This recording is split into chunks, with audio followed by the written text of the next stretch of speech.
Hi friends, Varun രാധികയുടെ പുതിയ എപ്പിസോഡില് രാധികയുടെ പ്രവൃത്തിയെ എല്ലാവരും പുകഴ്ത്തി പറയുമ്പോ പ്രിയയ്ക്ക് ഇതൊട്ടും ഇഷ്ടപ്പെടുന്നില്ല. ഈ സമയം കൽപ്പന ഓടി വന്നിട്ട് അതെ, അവിടെ എന്റെ റൂമില് ആഭരണങ്ങളൊന്നും കാണുന്നില്ല.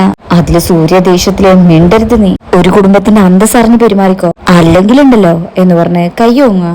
ഇതേ സമയത്ത് ഉർവശിയുടെ കരച്ചില് കേൾക്കുക.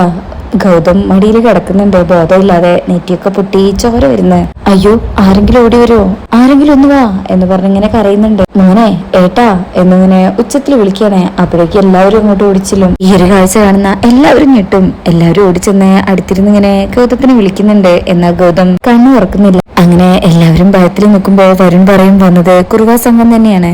ഇവൻ ആക്രമത്തിന്റെ ഇരയാണ്. ഉർവശി, ചന്ദ്രേട്ടാ എന്റെ മോനെ ഹോസ്പിറ്റലിൽ കൊണ്ടുപോ, അല്ലെങ്കിൽ എന്റെ മകൻ.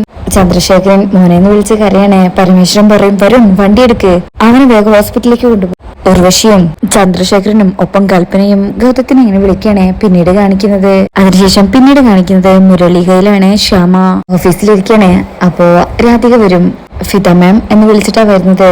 ശ്യാമയ്ക്കും മോളെന്താ വൈകിയത്? അതോ ഇന്നലെ കണിമംഗലത്ത് കള്ളം കയറി. എന്നിട്ടോ? രാധിക പറയും അവര് കുറെ പേരുണ്ടായിരുന്നു മാഡം, ഈ കുറുവാ സംഘം എന്ന് പറയില്ലേ, അവരാണെന്നാ പറയുന്നത്. ശ്യാമയ്ക്കും ആർക്കെങ്കിലും എന്തെങ്കിലും പറ്റിയോ മോളെ? ഗൗതത്തിന് അപകടം പറ്റിയത് പറയും, അയാളിപ്പോ ഹോസ്പിറ്റലാണ്. ശ്യാമ പറയും വല്ലാത്തൊരു കാരാണ്, ആൾക്കാരുടെ ജീവനും സ്വത്തിനും ഒരു സുരക്ഷയില്ല, മോളിവിടെ ഇരിക്കേ. രാധിക പറയും വേണ്ട, കുഴപ്പമില്ല. അപ്പൊ ശ്യാമ ഒരു സമ്മാനം കൊടുക്കണേ.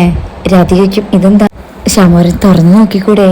നോക്കുമ്പോ അതിനകത്ത് ഡ്രസ്സാണ്. രാധികയ്ക്കും ഇതെന്തിനാ ഇപ്പൊ ഡ്രസ്സ്? ശ്യാമ പറയും അമ്മമാരും മക്കൾക്ക് ഡ്രസ്സ് എടുക്കുന്നത് എന്തെങ്കിലും വിശേഷം വരുമ്പോ മാത്രാണോ? എനിക്ക് തോന്നി, ഞാൻ എടുത്തു.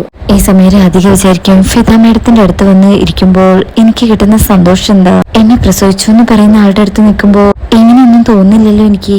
ശ്യാമയ്ക്കും മോളെന്താ ആലോചിക്കുന്നത്? ഒന്നുമില്ല, ഈ സ്നേഹത്തിനൊക്കെ എനിക്ക് അർഹതയുണ്ടോന്നാ. അപ്പോഴേക്ക് ശ്യാമ രാധികയുടെ വാ പൊത്തിവെക്കും. എന്നിട്ട് പറയും നിനക്കല്ലാതെ വേറെ ആർക്കാ? എന്റെ ശ്വാസം തന്നെ ഇപ്പൊ നീയല്ലേ. അപ്പൊ അങ്ങോട്ടേക്ക് അമൃത വരും. ഫിദ രാധികയോട് കാര്യം പറഞ്ഞോ? ഫിദ പറയും ഇല്ല, പറയാൻ തുടങ്ങുമായിരുന്നു. രാധിക എന്താന്ന് അറിയാനുള്ള ആകാംക്ഷയിൽ നിൽക്കുക. ശ്യാമ പറയും നമ്മൾ വലിയൊരു മ്യൂസിക് ഡാൻസ് ഇവന്റ് സംഘടിപ്പിക്കുന്നു. സാധാരണ ചെയ്യും പോലെയല്ല, ഒരുപാട് വലിയ ഗസ്റ്റുകളെയൊക്കെ വിളിച്ച് നമ്മുടെ ഒരു പ്രസ്റ്റീജ് ഇഷ്യൂ പ്രോഗ്രാം. രാധിക പറയും അത് നല്ല കാര്യം മാഡം. അമൃത പറയും കാര്യമൊക്കെ നല്ലത് തന്നെയാ, ടോട്ടൽ പ്രോഗ്രാമിന്റെ ചാർജ് രാധികയ്ക്കാട്ടോ. രാധിക ഞെട്ടും, അയ്യോ എനിക്കോ? ഇത്രയും വലിയ പ്രോഗ്രാം ഒക്കെ ഞാനിങ്ങനെ ചെയ്യുന്നേ? ശ്യാമ പറയും ഒറ്റയ്ക്ക് ചെയ്യണമെന്ന് ആരും പറഞ്ഞില്ലല്ലോ, മോളും കുട്ടികളും കൂടെ പെർഫോം ചെയ്യുന്നു, ആളുകൾക്ക് നമ്മളൊരു വിരുന്നൊരുക്കുന്നു, അത്ര തന്നെ. രാധിക പറയും മാഡം ഞാൻ പെർഫോം ചെയ്തോളാം, പക്ഷെ ഈ വലിയ വലിയ ചുമതലകളൊന്നും വേണ്ട. ശ്യാമ പറയും ഇതിന്റെ മോളുടെ കഴിവ് തെളിയിക്കും, ഞാൻ ആരംഭിക്കുന്ന പ്രോഗ്രാമാ, തിടുക്കൊന്നും വേണ്ട, പ്രാക്ടീസ് ആരംഭിച്ചാ മതി, ഓരോന്നായിട്ട് നമുക്ക് ചെയ്യാം. രാധയ്ക്ക് ഭയങ്കര സന്തോഷമാവുന്നുണ്ട്. അമൃത പറയും നിങ്ങൾ അമ്മയും മോളും കൂടെ ഒരു കാര്യം തീരുമാനിച്ചു കഴിഞ്ഞാൽ അത് ഭംഗിയായിട്ട് നടന്നോളൂ, അതെനിക്ക് ഉറപ്പാ. ശ്യാമ പറയും ഉറങ്ങിക്കിടക്കുന്ന കഴിവുകൾ ആരും അറിയില്ല, എന്നാ അവയെ തട്ടി ഉണർത്താൻ നമുക്ക് പറ്റണം. ഈ മ്യൂസിക്കൽ ഇവന്റ് നിനക്കുള്ളതാ, ലോകം നിന്നെ അംഗീകരിക്കാൻ എന്നൊക്കെ ഇങ്ങനെ പറയണേ. ശേഷം പിന്നീട് കാണിക്കുന്നത് കണിമംഗലത്തേക്ക് ഗൗതത്തിനെ ഡിസ്ചാർജ് ചെയ്ത് കൊണ്ടുവരികയാണ്. ചന്ദ്രശേഖരൻ അകത്ത് കയറുമ്പോ വേദനയോട് കൂടിയാ ഗൗതം വരുന്നത്. അപ്പോഴേക്കും ഉർവശി കരഞ്ഞോണ്ട് ഓടി വരിക. എങ്ങനെയുണ്ട് മോനെ നിനക്ക്? വലിയ കുഴപ്പമൊന്നുമില്ല. ചന്ദ്രശേഖരൻ പറയും സംസാരിക്കാൻ ഇച്ചിരി ബുദ്ധിമുട്ടുണ്ട്. ഉർവശി പറയും എന്നാലും ആ ദുഷ്ടന്മാർ ഇങ്ങനെയൊക്കെ ചെയ്തു കളഞ്ഞല്ലോ. അപ്പോഴേക്ക് പത്മിനിയും മുത്തശ്ശിയും വരും. മോനെ ഗൗതം വേദനയുണ്ടോ? ഉർവശി പറയും പിന്നെ ഇല്ലാതിരിക്കോ, തലയിൽ കെട്ട് കണ്ടില്ലേ എടുത്തി, പാവം എന്റെ മോൻ. അപ്പോഴേക്കും അങ്ങോട്ടേക്ക് വരുണും വരും. മുത്തശ്ശിക്കും അല്ല മോനെ, ഈ വീട്ടില് കയറിയ കള്ളന്മാരെ നീ എപ്പോഴാ കണ്ടത്?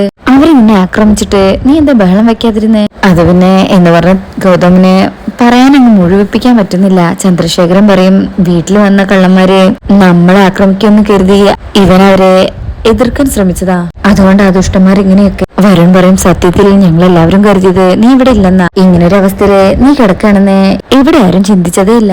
എന്തായാലും നീ എല്ലാവരെയും രക്ഷിക്കാൻ ശ്രമിച്ചല്ലോ, താങ്ക്സ്. മുത്തശ്ശി പറയും ഇനിയിപ്പോ കുറച്ചു ദിവസത്തേക്ക് എവിടേക്കെങ്കിലും പോവാനോ ഇറങ്ങാനോ ഇരിക്കാനോ ഒന്നിനും ശ്രമിക്കേണ്ട, എവിടെയെങ്കിലും അടങ്ങി ഒതുക്കി ഇരിക്കട്ടെ. അല്ല ചന്ദ്രശേഖര, ആ പോലീസുകാർ ആ കേസിന്റെ കാര്യം എന്താ പറഞ്ഞേ? ചന്ദ്രശേഖരൻ പറയും അവർ അന്വേഷിക്കുന്നുണ്ട്, എത്രയും പെട്ടെന്ന് ഒരു തീരുമാനം ഉണ്ടാക്കാന്ന് ACP എന്നോട് വാക്കു പറഞ്ഞിട്ടുണ്ട്. മുത്തശ്ശി പറയും അതൊക്കെ കണക്കാണ്, കക്കാൻ വരുന്നവനെ കട്ടിട്ടും കൊന്നിട്ടും അങ്ങ് പോകും, അത് കഴിഞ്ഞ പിന്നെ അന്വേഷിച്ചാൽ എന്താ ഇല്ലെങ്കിൽ എന്താ എന്ന് പറഞ്ഞ് മുത്തശ്ശി അവിടുന്ന് പോകും. പത്മിനി പറയും ഋഷി ഇനിയിപ്പോ കട്ടിയുള്ളതൊന്നും കൊടുക്കണ്ട, ഞാൻ ഇച്ചിരി കഞ്ഞി ഉണ്ടാക്കാം, അത് കൊടുത്താൽ മതി. ശരി അടുത്തി. അങ്ങനെ പത്മിനിയും അത് ഉണ്ടാക്കാനായിട്ട് പോകും. വരുൺ പറയും, എടാ എങ്ങനെ സംഭവിച്ചു എന്ന് കരുതി നീ അടച്ചുപൂട്ടിയിരിക്കൊന്നും വേണ്ട. എവിടേക്കെങ്കിലും പോണെങ്കിലേ നീ എന്നോട് പറഞ്ഞാൽ മതി, ഞാൻ കൊണ്ടുപോകാൻ നിന്നെ, കേട്ടോ എന്ന് പറഞ്ഞ് വരുൺ നടന്നു പോകും. പോയി കഴിഞ്ഞാ ഉർവശി പറയും, ഇതെല്ലാം സംഭവിച്ചത് നിങ്ങൾ ഒരൊറ്റ ആള് കാരണം, നിങ്ങളുടെ ഒടുക്കത്തൊരു തീരുമാനങ്ങൾ. ചന്ദ്രശേഖരൻ പറയും, ഏതെങ്കിലും വഴിക്ക് അവൻ ഇല്ലാതാക്കാനാ ഞാൻ ഇങ്ങനെയൊക്കെ ചെയ്തത്. അത് നമ്മുടെ തലയിൽ തന്നെ വന്ന് പതിക്കുന്ന ഞാൻ കരുതിയില്ല. പക്ഷെ നീ പേടിക്കണ്ടടാ, അച്ഛൻ ഇതുകൊണ്ട് അടങ്ങിയിരിക്കുന്ന നീ കരുതണ്ട. ആരെ എപ്പ ഇല്ലാതാക്കണമെന്ന് അച്ഛന് നന്നായിട്ട് അറിയാം എന്ന് പറഞ്ഞങ്ങനെ നിൽക്കാണ് അവരവിടെ. ശേഷം പിന്നീട് കാണിക്കുന്നത് സന്ധ്യക്ക് രാധിക തുളസിത്തറയിലെ വിളക്കി വെക്കാൻ വന്നിരിക്കുക. ഈ സമയം വരുണെ പിന്നിലൂടെ വന്ന് നിൽക്കുന്നുണ്ട്. ഒരു കള്ളത്തരം മനസ്സിലുണ്ട്. അങ്ങനെ നോക്കി നിൽക്കും, ചുറ്റിലും ആരും വരുന്നില്ലല്ലോ എന്ന് ശ്രദ്ധിക്കുന്നുണ്ട്. രാധികയാണെങ്കിൽ വിളക്ക് വെച്ച് പ്രാർത്ഥിക്കാൻ തുടങ്ങിയിട്ടുണ്ട്. അങ്ങനെ നിൽക്കുമ്പോ വരുൺ വന്ന് പതിയെ പതിയെ പിറകിലൂടെ ചെന്ന് പിടിച്ചിട്ട് വട്ടം കറക്കാണ്. ഇവിടെ എന്ന് രാധിക പറയുന്നുണ്ടെങ്കിലും 2-3 തവണ വട്ടം കറക്കും. എന്നിട്ട് ആ താഴെ നിർത്തുന്നേ. രാധിക ഇങ്ങനെ ചിരിച്ചുകൊണ്ട് നോക്കുക. വരുൺ ചോദിക്കും, രാധിക ഇങ്ങനെ കണ്ണിലേക്ക് തന്നെ നോക്കി നിൽക്കണേ. എന്നാ ഇതെല്ലാം വരുൺ അവിടെ നിന്ന് ഇങ്ങനെ സ്വപ്നം കാണുന്നതാണ്.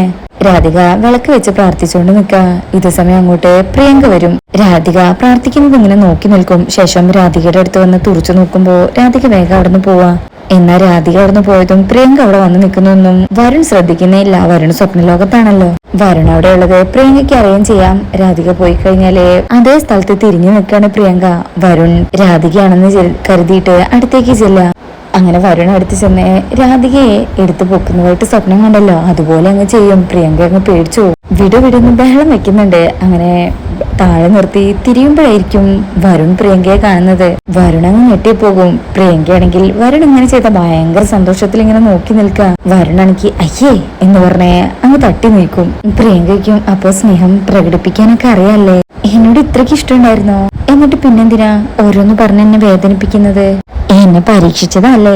എനിക്കിഷ്ടായി കേട്ടോ, ഒരുപാട് ഇഷ്ടമായി. വരുണാണെങ്കിൽ ആകെ ചമ്മിട്ടുണ്ട്. ഇതങ്ങ് കേട്ടിട്ടാണെങ്കിൽ ദേഷ്യവും വരുന്നുണ്ട്.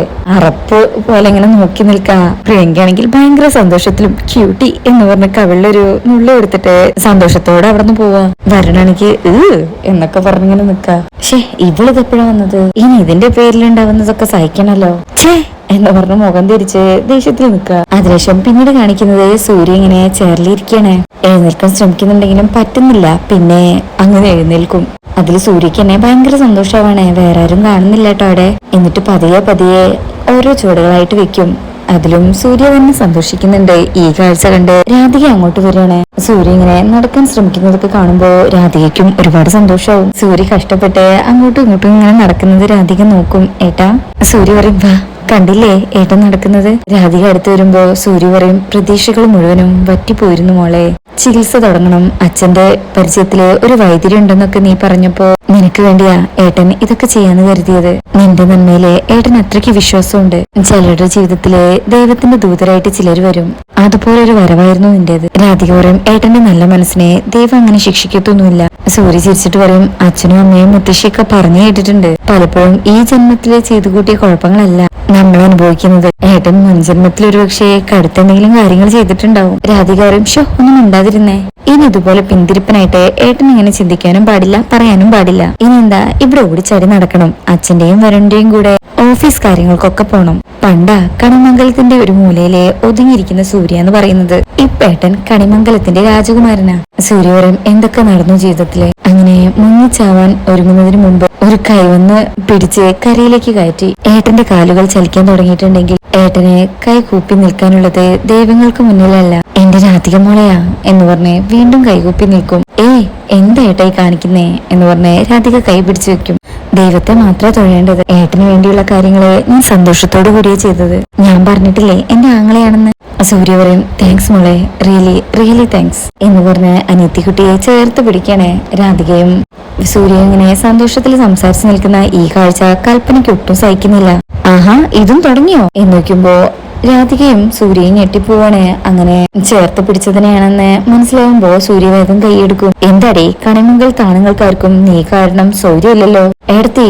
അതില് സൂര്യയും കൽപ്പനയെ എന്ന് വിളിക്കുമ്പോ കൽപ്പന പറയും, സൂര്യ മിണ്ടാതിരിക്കി. നിന്റെ പ്രാർത്ഥനയാണ് സൂര്യയുടെ അസുഖം മാറ്റിയതെന്ന് ഇവിടെ ചിലര് പറഞ്ഞു നടക്കുന്നുണ്ട്. അത് ശരിയാണെന്ന് വല്ല വിശ്വാസം ഉണ്ടോ നിന്റെ മനസ്സിൽ? സൂര്യ പറയും, അത് ശരിയല്ലേ, ഇവരുടെ പ്രാർത്ഥന തന്നെ എന്നെ രക്ഷിച്ചത്. കൽപ്പന പറയും, സൂര്യയോട് മിണ്ടാതിരിക്കാനാ പറഞ്ഞത്. രാധികയോടേക്കും എന്താടി നിന്റെ ഉദ്ദേശം? നിനക്ക് ഈ കണിമംഗലത്ത് സ്ഥിരമായിട്ട് നിൽക്കണോ? അതിനുള്ള അവകാശം വേണോ? ഏട്ടത്തി, കൽപ്പന പറയും, ഇപ്പൊ നീ തെരഞ്ഞെടുത്തിരിക്കുന്ന വഴിയുണ്ടല്ലോ. സൂര്യയുടെ മനസ്സിലേക്ക് ഇടിച്ചു കയറി സൂര്യ സ്വന്തമാക്കാൻ. ഇങ്ങനെ സംസാരിക്കാൻ നിൽക്കുമ്പോ സൂര്യയും രാധികയും ഞെട്ടിപ്പോവാ. കൽപ്പന പറയും, എന്നിട്ട് കണിമംഗലത്തിന്റെ മരുമകളാവാൻ അതിന് ഞാനിവിടുന്ന് ഇറങ്ങിപ്പോണോ? പോണോന്ന് എന്ന് വെച്ച് രാധികയ്ക്ക് നേരെ ചെല്ലുമ്പോ സൂര്യ പറയും, കൽപ്പനെ നീ അവളെ ഒന്നും പറയരുത്. കൽപ്പനയ്ക്ക് ഹോ എന്താ ഇവളെ പറഞ്ഞപ്പോ പുള്ളിയോ? വൈദ്യൻ കൽപ്പിച്ച മരുന്ന് മാത്രമായിരിക്കില്ല ഇവള് തന്നത്, ശരീരവും മനസ്സും ഉണർത്താൻ വേറെന്തൊക്കെയാ ഇവള് എന്ന് പറയുമ്പോ തന്നെ സൂര്യ ദേഷ്യത്തില് ഡി എന്ന് വിളിച്ച് കൽപ്പനയുടെ കവിളിൽ ആഞ്ഞടിക്കും. ഇത് കണ്ട് മുത്തശ്ശിയും ഞെട്ടിപ്പോവണേ. കൽപ്പനയും രാധികയും കൽപ്പന അങ്ങ് ഷോക്കായി പോവും. സൂര്യ ദേഷ്യത്തിൽ പറയും, ഇത്രയും കാലം ഈ മുറിയിലിരിക്കുന്ന വേസ്റ്റ് ബക്കറ്റിന്റെ സ്ഥാനമായിരുന്നു എനിക്ക്. നിനക്ക് നിന്റെ ചപ്പ് ചവറുകൾ നിക്ഷേപിക്കാൻ മാത്രമുള്ള ഒരാൾ. പക്ഷേ ഇപ്പൊ ഞാൻ എന്റെ സ്വന്തം കാലിൽ എഴുന്നേറ്റ് നിൽക്കുക. എന്റെ മനസ്സിനും ശരീരത്തിനും ആവശ്യത്തിനും ബലമുണ്ട്. ഇനി എന്റെ മുന്നിൽ വെച്ച് അന്തസ്സില്ലാത്തൊരു വാക്ക് നീ സംസാരിച്ച ഇതൊരു തുടക്കമാണെന്ന് മാത്രം നീ മനസ്സിലാക്കിക്കോ. അടിച്ച് കൊന്നുകളയുന്നില്ല ഞാൻ എന്ന് പറഞ്ഞ് കൈ വീണ്ടും ഒങ്ങാണേ. രാധികയും കൽപ്പനയും പേടിച്ചോ. മുത്തശ്ശിയും ഞെട്ടി നിൽക്കണേ. അങ്ങനെ സൂര്യ പറയും, ഈ നിൽക്കുന്നവരുടെ മഹത്വം മനസ്സിലാക്കണമെങ്കിൽ നീ ഒരു 10 ജന്മെങ്കിലും ജനിക്കണോടി. നീ എന്തടി കരുതിയിരിക്കുന്നത്? പണ്ടത്തെ പോലെ സൂര്യയുടെ മുന്നില് കണിമംഗലത്തിന്റെ അകത്തളങ്ങില് അഹങ്കരിച്ചങ്ങ് നടക്കാന്നോ? സമ്മതിക്കില്ല ഞാൻ. നിന്നെ അനുസരണ പഠിപ്പിക്കാൻ പറ്റുമെന്ന് ഞാനൊന്ന് നോക്കട്ടെ. ആ ദേഷ്യവും കൽപ്പന രാധികയുടെ തീർക്കുന്നത് എല്ലാം കണ്ട് തൃപ്തിയല്ല നിനക്ക്? നീ ഈ കുടുംബത്തിന്റെ നാശമാണെന്ന് ഒരിക്കലും ഇവിടെയുള്ള എല്ലാവർക്കും മനസ്സിലാവും എന്ന് പറഞ്ഞിട്ടാണ് കൽപ്പന ഇവിടുന്ന് പോകുന്നത്. അതും രാധികയെ വേദനിപ്പിക്കാം. രാധിക എല്ലാം കേട്ടിങ്ങനെ പേടിച്ച് നിൽക്കണേ. സൂര്യ പറയും, സോറി മോളെ. രാധികയ്ക്ക് ഒന്നും പറയാനാവുന്നില്ല. സങ്കടത്തോടു കൂടി അവൾ അവിടുന്ന് പോവാ. മുത്തശ്ശിയെ കാണുമ്പോ സൂര്യയുടെ തല താഴ്ന്നു പോവാണ്. അതിനുശേഷം പിന്നീട് കാണിക്കുന്ന പ്രമോയിലെ രാധിക വരുണിന്റെ ഫോട്ടോ ഉണ്ട് കയ്യില്. അതെടുത്തിട്ട് പറയും, ഞാൻ പോവാ.